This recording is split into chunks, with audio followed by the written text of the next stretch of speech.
आप थोड़ा सा समझने की कोशिश करेंगे, मैं पूरी कोशिश करूंगा कि हम सिर्फ उदाहरण देके और समझ जाए। फॉर एग्जाम्पल, जैसे मैंने बोला सदैव, तो सदैव में कौन सी संधि है? वृद्धि संधि है। मैंने बोला गणेश, गणेश में कौन सी संधि है? गुण संधि है। या फिर मैंने बोला नयनम, तो नयनम में या नयन में कौन सी संधि है? यानी अयादि संधि। ये मैं बोल कैसे पा रहा हूँ? ऐसी जैसे मैंने इत्यादि बोला, ये एड़ संधि है। ये पूरी की पूरी मैं एक ट्रिक आपको बताऊंगा, आप समझने की कोशिश करेंगे और बहुत चुटकियों में आप इनके आंसर देंगे। मैं ऐसी बात बोल नहीं रहा हूँ, बट फिर भी कहने का मतलब है आप एक बार समझ जाओगे तो आसानी से सॉल्व कर सकते हो ज़्यादातर क्वेश्चंस को। देखिए, संधि, संधि का मतलब क्या है? दो शब्दों के मेल को या योग को ही हम संधि कहते हैं। यानी दो शब्द या योग जब मिलते हैं, वाक्य या शब्द जब मिलते हैं तो उनमें जो विकार या परिवर्तन होता है उसी को अपन संधि कहते हैं। ओके बच्चों, जो संधि है उसके तीन भेद हैं, एक स्वर संधि, एक व्यंजन और एक विसर्ग। आपको पहचानना कैसे है कि स्वर संधि में क्या रहेगा सर?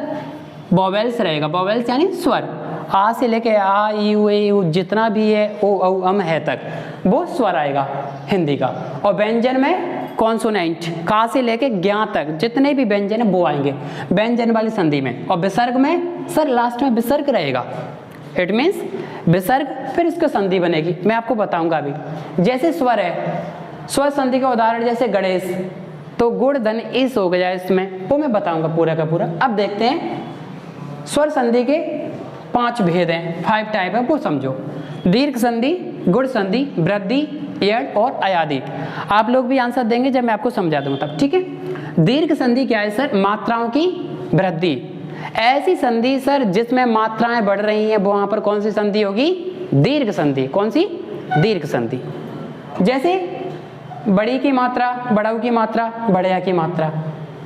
उदाहरण मैंने लिया है कपीस। कौन सा है? कपीस। आपको देखना कैसे है सर? पा पर कौन सी मात्रा है? बड़ी की, तो पा पर बड़ी की मात्रा है, इट मीन्स वो क्या होगी? ओनली ऑन दीर्घ संधि, यानी मात्रा बढ़ गई ना। जैसे कपीस में मैंने लिखा कपी प्लस ईस, एक तरफ छोटी की मात्रा, दूसरी तरफ बड़ी की मात्रा। आप बोले सर पा पतंग पे ई की मात्रा, पा वोवेल व्यंजन है, आपको उससे मतलब नहीं है, हमें पा पर मात्रा देखना है। तो किसकी मात्रा है? छोटी की, तो छोटी की मात्रा और बड़ी की मात्रा हो गई बड़ी की मात्रा। आप ऐसे समझो जैसे मान लो ये दो बहन है, एक छोटी है और एक बड़ी है, किसी के घर जा रहे हैं, तो जो बड़ी बहन है, जरूरी नहीं कि आप छोटी बहन का नाम ले, ज्यादातर बड़े का ही लेते हैं, अपन जानते भी हैं, तो मान सम्मान के लिए बड़ी बहन, यानी बड़ी का नाम ले दिया तो छोटी का नहीं लेना है। तो संधि में देखो कपीस में बड़ी की मात्रा है, संधि विच्छेद में छोटी और बड़ी दोनों है। तो ये है मात्रा बढ़ेगी तो कपीस यानी दीर्घ संधि, ठीक है। जैसे गुण संधि है, गुण संधि में आपको बस इतना ध्यान रखना है, ए ओ अर, मतलब कहने का मतलब ये है सर, जैसे कि आ जाए और छोटी आ जाए तो हमेशा ए बनेगा। क्या बनेगा? ए की मात्रा। तो आपको इतना लॉजिक नहीं लगाना है, सिंपल सा सोचना है। सर जैसे मैंने लिखा नरेश, सर बहुत ईजी है, ऊपर कितनी मात्रा है? सर एक मात्रा, सिंगल मात्रा, ए की मात्रा, ओ की मात्रा और रा। अगर ऐसे शब्द आया जहां पर मात्रा एक है ऊपर, तो हमेशा कौन सी संधि होगी? गुण संधि। ओके, फिर आता है वृद्धि संधि पर। वृद्धि संधि जैसे देखो बच्चे, मैंने यहाँ पर नमस्ते लिखा है, क्या नमस्ते भी गुण संधि हो सकता है क्या? नहीं हो सकता है। क्यों नहीं होगा? क्योंकि सर नमस्ते में आधा कटा हुआ वर्ड आ गया और कटा हुआ शब्द आ गया, तो सर ये नमस्ते गुण संधि तो नहीं होगी सर। तो कौन सी होगी? ये होगी आपकी विसर्ग संधि, ठीक है, वो बाद में बताऊंगा आपको। गणेश, सुरेश, नरेश, महेश, दिनेश, रमेश, जोगेश, ये पूरे के पूरे क्या हैं? गुण संधि। फिर आते वृद्धि संधि। सर बहुत इजी, दुनिया की सबसे इजी में से एक। सर जहां भी सेंटेंस में क्या मिल जाए? सर दो मात्राएं मिल गई तो वहां पर कौन सी संधि होगी? हमेशा वृद्धि संधि। जैसे देखो सदैव, सदा धन एव यानी सदैव। जैसे मैंने लिखा महा औषधि, महा औषधि, बताओ बच्चों कौन सा है? बहुत इजी है सर, सोचना ही नहीं है। कितनी मात्रा आ गई सर? दो मात्रा। तो क्या होगी? जब यहाँ पर दो मात्रा तो क्या होगी? वृद्धि संधि। जैसे मैं एक और दे रहा हूं, आप यहां सोचेंगे, मैंने लिखा परोपकार, परोपकार, ओ की मात्रा है, ऊपर एक ही मात्रा लगी है ना, एक, सिंगल, तो यहाँ होगी गुण संधि, समझे। ए की मात्रा और ओ की मात्रा एक आ गई तो गुण संधि, और दो आ गई तो वृद्धि संधि। कौन सी? वृद्धि संधि। एड़ संधि पे आते हैं सर, जहां पर कटा पिटा, कैसे सर? कटे पिटे शब्द आया, वहां पर कौन सी संधि होगी? एड़ संधि, एड़ स्वर संधि, जैसे इत्यादि, पित्रादेश, स्वागत वगैरह वगैरह। बेटा मैंने बोला इत्यादि, अब आप बोलोगे सर इसमें एक मिस्टेक है, वो भी तो समझ में नहीं आ रही, वो सुनो क्या है। जैसे कि मैंने लिखा क्या? इत्यादि। अब इत्यादि में इसका बनेगा कैसे? इति प्लस आदि, इत्यादि।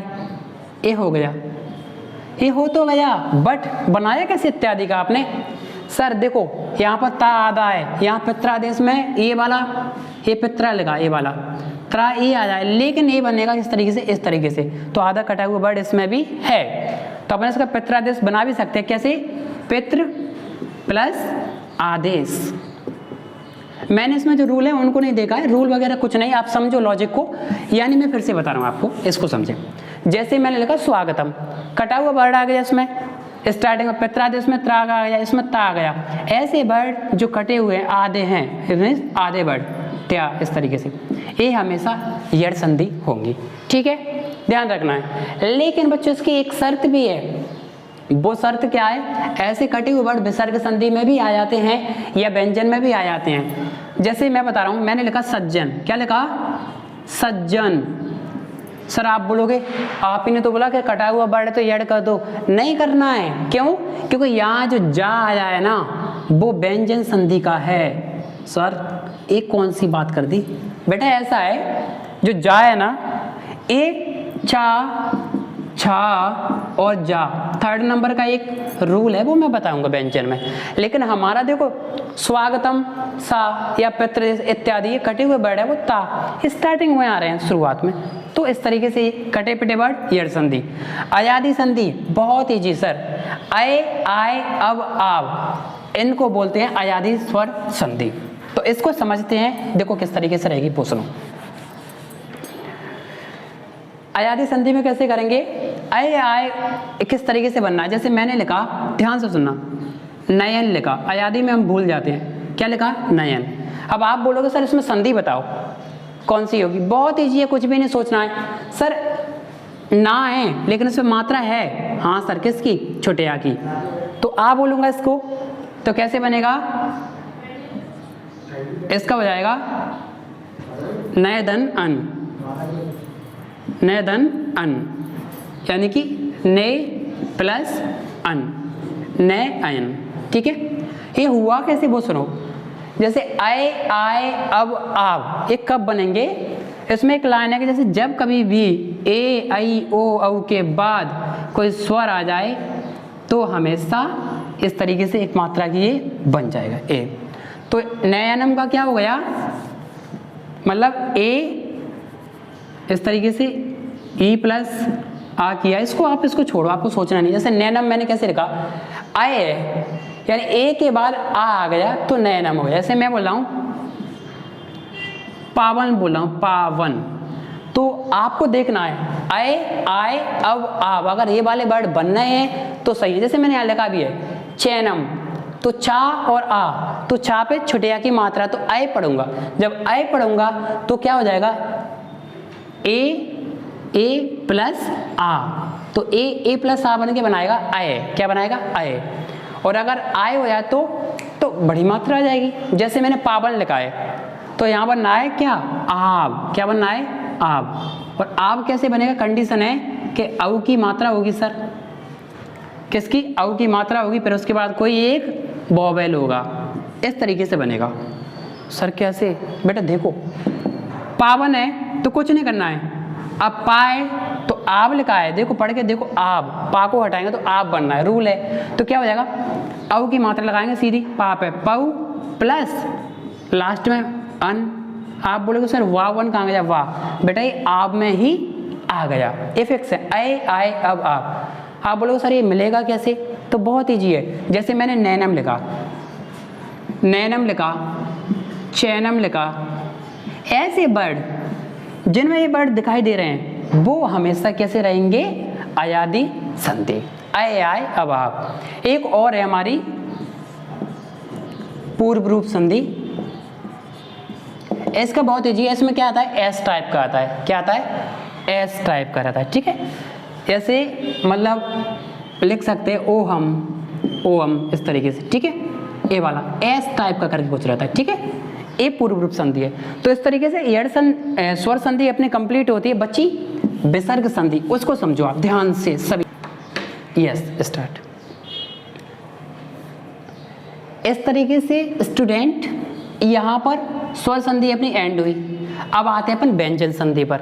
बहुत ईजी है व्यंजन संधि, करना क्या है वो समझो। व्यंजन संधि का रूल है कि जब कभी भी संधि विच्छेद करे ना तो व्यंजन के बाद चाहे स्वर आए या व्यंजन आए वहां पर व्यंजन संधि होगी। जैसे देखो मैंने लिखा सज्जन, क्या लिखा बेटा, सज्जन, तो यहाँ संधि कौन सी है, और भी उदाहरण आप दे सकते हो, मुझे बता भी सकते हो। सज्जन तो मैं लिखूंगा कैसे बेटा, ये जा है, कौन सा जा। ऐसे शब्द जो कटे पिटे हैं वो अभी हम पढ़ के आए हैं येड़ संधि में, लेकिन यहाँ जा है बीच में आता है। जैसे चा छा जा, खा खा गा, ठा ठा डा। तीसरे नंबर का जो वर्ड है ना, जैसे फर्स्ट सेकेंड और थर्ड, जैसे टा ठा और डा, तीसरे नंबर का जो वर्ड है ना वो उसका फर्स्ट हो जाता है दूसरे वाले का। जैसे जा का ता हो जाएगा, ठीक है, जा का ता हो गया, ठीक है। ऐसे ही का यहाँ हो जाएगा। जैसे देखो गा जा दा डा बा, डा ये डलिया वाला है, अंग वाला नहीं हो, बा। ऐसे जब वर्ड आते हैं ना बच्चों वो हमेशा बीच में रहेंगे कटे पिटे वर्ड में, तो उनका कौन सा हो जाएगा, फर्स्ट लेटर हो जाता है दूसरे वाले का।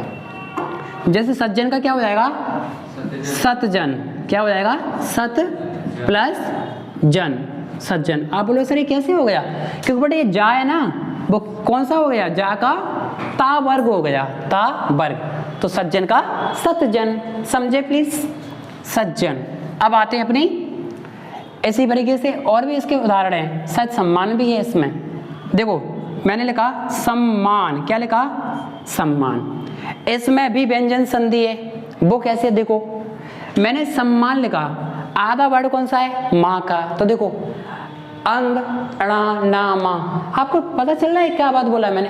ये लास्ट में जैसे ता था दा दा ना, लास्ट वाले वर्ड यानी छठवा जो वर्ड होता है वो अगर आएगा तो उसको लिखेंगे सम, पूरा का पूरा सम धन मान, सम्मान। सर ये कटा पिटा वर्ड या तो लास्ट वाला होगा, ठीक है, और एक होता थर्ड वाला, तो ये संधि के रूल है। ये तो हुआ विसर्ग, व्यंजन संधि। विसर्ग लास्ट है, उसको समझते हैं। विसर्ग संधि में क्या है सर, विसर्ग होगा और उसके बाद स्वर या व्यंजन होगा, उसको बोलते हैं विसर्ग। जैसे निराशा लिखा है, तो निराशा लिखा है, तो निराशा में क्या है, ई प्लस रा, ए आ गया, ई प्लस रा आ गया, ए वाला, तो अर हो गया। अब इसका हुआ क्या वो सुनो, यहां पर अर का हो जाता है सिर्फ विसर्ग, यानी नी प्लस आशा, ठीक है, यानी यहाँ अर है ना, या इसका अर का इर बोल सकते हैं, ए इसका हो जाता है सीधा विसर्ग। जैसे एक वर्ड बोल रहा हूँ, आप सोचेंगे और मुझे बताएंगे, वैसे बोला नमस्ते, सर एक प्रकार से देखा जाए तो आपने बोला एक मात्रा अगर ऊपर मिल जाए समझ जाओ गुण संधि है, बिल्कुल सही है, लेकिन कटा हुआ वर्ड नहीं होना चाहिए, और कटा हुआ शब्द है तो सर ये गुण तो नहीं होगी, तो सर विसर्ग होगी। कौन सी, विसर्ग होगी। सर सा है उसमें भी नहीं दिया है, तो हो जाएगा नमे, क्या हो जाएगा, नमे प्लस ते, नमस्ते। इसका हो गया है अम हो गया, एम का बाद अम हो गया, नमस्ते, ठीक है। अब मैं कुछ उदाहरण आपको दे रहा हूं, आप मुझे बताएंगे बच्चों। जैसे कोई संधि है उसके लास्ट में विसर्ग दिया है तो ज्यादातर कौन सी होगी, विसर्ग संधि। जैसे उदाहरण बताएंगे सभी, मैंने बोला, जैसे मैंने बोला बागीस, बड़ी की मात्रा है, कौन सी संधि है, दीर्घ संधि, मात्रा बढ़ गई, पता कैसे चलेगा, देखो सर बाक प्लस इस, ठीक है, जैसे कि मैंने लिखा नरेश, एक मात्रा, तो गुड़ संधि, कौन सी, गुड़। जैसे मैंने लिखा महेश, दिनेश, रमेश सब इसी में आ गए। सदैव लिखा तो दो मात्रा आ गई सर, तो क्या हुआ, वृद्धि। मैंने लिखा प्रत्येक, क्या लिखा, प्रत्येक, कटा हुआ वर्ड आ गया लेकिन एक ही मात्रा आ गई, यड़ संधि। ठीक है, इस तरीके से ये कुछ संधियां हैं और थोड़े से समय मैंने समझाने की कोशिश की है। आपके सुझाव के लिए आपका आभारी हूँ। अगर आप चाहें कोई टॉपिक पर वीडियो बनाएं तो मैं कोशिश करूँगा। By the way.